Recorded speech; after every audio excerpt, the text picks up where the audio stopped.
Subscribe करें हमारे channel को और इस बेल आइकन को प्रेस करें लेटेस्ट टेक्नोलॉजी वीडियो सबसे पहले देखने के लिए। Follow this step by step.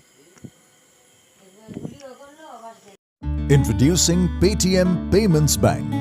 It offers you a highly secure savings account with no account opening fees and no minimum balance requirements. Keep up to 1 lakh rupees of deposits and earn interest every month.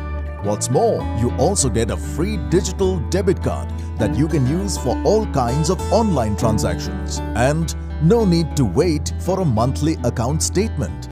Your digital passbook keeps you updated in real time. So, let's get started with your digital savings account today.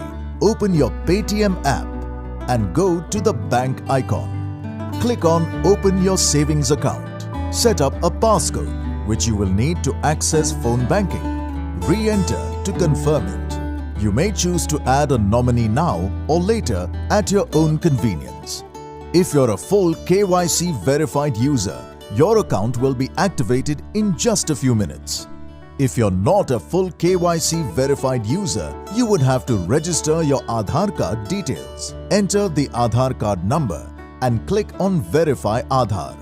To verify Aadhar, you can visit the nearest KYC center of your choice to complete the process. You also have the option of requesting a visit from our representative. Also, update your PAN details in the profile section of your Paytm app. Once your Aadhar and PAN verification is complete, your savings account will be activated in a few minutes. In case you don't finish the process in one go, no worries. Whenever you open the app next time, you will be shown your savings account opening status and you can continue the process from there on. There you go. Simple and easy. Open your Paytm Payments Bank account today.